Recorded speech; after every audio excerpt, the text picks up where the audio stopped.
नमस्कार दोस्तों, आप सभी का गया स्टडी सेंटर 0.1 में स्वागत है। आज हम लोग कक्षा 10 के अध्याय 10 प्रकाश प्रवर्तन तथा अपवर्तन के बारे में पढ़ेंगे। प्रकाश प्रवर्तन तथा अपवर्तन पढ़ने से पहले हमको प्रकाश से संबंधित कुछ परिभाषाएं जानना होगा। आइए सबसे पहले देखते हैं प्रकाश क्या होता है। प्रकाश एक प्रकार की ऊर्जा है जो वस्तुओं को देखने में सहायता प्रदान करता है परंतु स्वयं नहीं दिखाई देता है। जैसे अभी आप वही देखिए, आप कहीं भी उजाले से अंधेरे में जाएंगे तो वस्तुएं आपको नहीं दिखाई देंगी, तो आप उसमें मोबाइल के टॉर्च की सहायता लेंगे या अन्य प्रकाश की सहायता से देखेंगे। तो प्रकाश क्या है? एक प्रकार की ऊर्जा है जो वस्तुओं को देखने में सहायता प्रदान करता है परंतु स्वयं नहीं दिखाई देता है।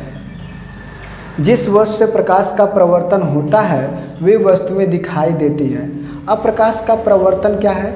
जैसे अभी आप वही कोई शीशे पर प्रकाश की किरणों को आपतित करेंगे तो कीड़े उससे टकराकर वापस जाती हैं, तो उसे कहते हैं प्रकाश का प्रवर्तन। तो ये जब भी कोई वस्तु हमें दिखाई दे रहे हैं, चाहे ये ब्लैक बोर्ड पर व्हाइट बोर्ड पर लिखे हुए वस्तुएं हों या एक दूसरे को हम लोग देख ले रहे हैं, वह उस वस्तु से प्रकाश का प्रवर्तन होता है तभी वह वस्तु हमें दिखाई देती हैं। जैसे मेज, पुस्तक, पेड़ इत्यादि।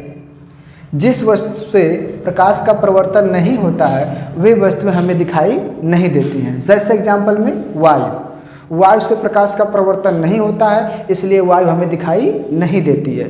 केवल इसका हम अनुभव कर सकते हैं या फील कर सकते हैं। यदि वायु से प्रकाश का प्रवर्तन होता तो कोई वस्तु हमें दिखाई नहीं देती। क्यों?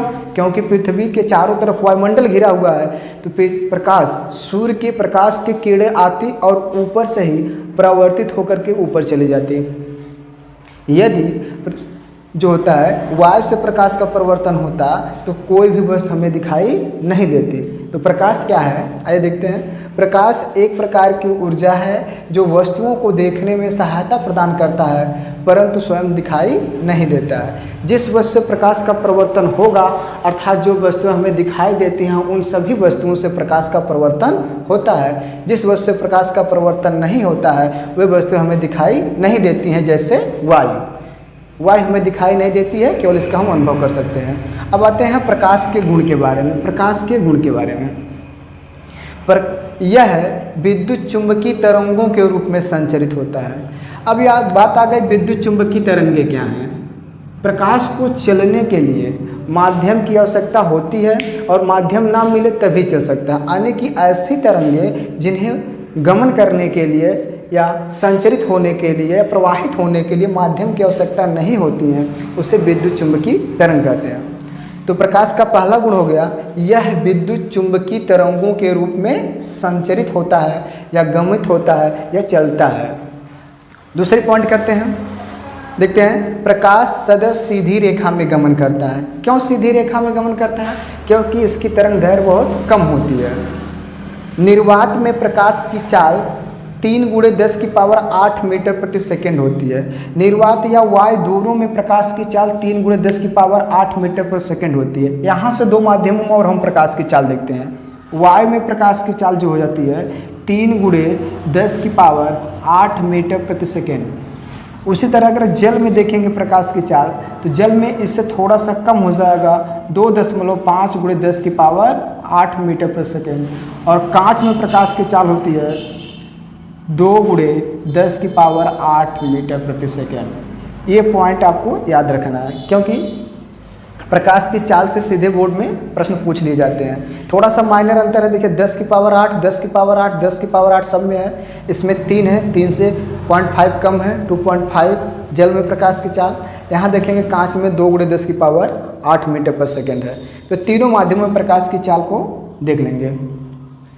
अगली पॉइंट, चिकने व चमकदार सतह से प्रकाश का प्रवर्तन हो जाता है। ये प्रवर्तन का मतलब क्या है? जैसे आप मान लीजिए कोई भी सतह है, शीशा है या कोई चमकदार सतह पर उसे प्रकाश की किरणों को आपतित करेंगे तो वह उससे टकरा कर पुनः वापस चली जाती है। तो अगला पॉइंट देखते हैं। दृश्य प्रकाश की तरंग दैर्घ्य 3900 एंगस्ट्रॉम से 7800 एंगस्ट्रॉम होती है। पारदर्शी माध्यम से होकर प्रकाश गुजर जाता है तथा अपारदर्शी माध्यम से होकर प्रकाश नहीं गुजर पाता है। यहाँ माध्यम देखेंगे, पारदर्शी माध्यम का मतलब है ऐसा माध्यम जिसमें से प्रकाश की किरणें आर पार होकर गमन करती हैं, उन्हें पारदर्शी माध्यम कहते हैं। जैसे कांच और जल। अपारदर्शी माध्यम, ऐसा माध्यम जिनमें से प्रकाश की किरणें आर पार होकर गमन नहीं कर पाती, जैसे दीवार हो गया, तख्ता हो गया इत्यादि। प्रकाश की किरण किसी समांगी माध्यम में प्रकाश एक बिंदु से दूसरे बिंदु तक जिस ऋजुरेखीय मार्ग का मतलब होता है सीधा मार्ग से होकर जाता है, उसे प्रकाश की किरण कहते हैं। जैसे किसी भी समांगी माध्यम में एक बिंदु ए ले लिए, दूसरा बिंदु बी, तो ए से बी तक प्रकाश जिस मार्ग से होकर जाएगा उसी ऋजुरेखीय मार्ग को ही प्रकाश की किरण कहते हैं। तो किसी समांगीय माध्यम में प्रकाश एक बिंदु से दूसरे बिंदु तक जिस ऋजुरेखीय मार्ग से होकर जाता है उसे प्रकाश की किरण कहते हैं। अगली पॉइंट देखते हैं, प्रकाश किरण पुंज क्या होता है। प्रकाश किरणों के समूह को प्रकाश किरण पुंज कहते हैं।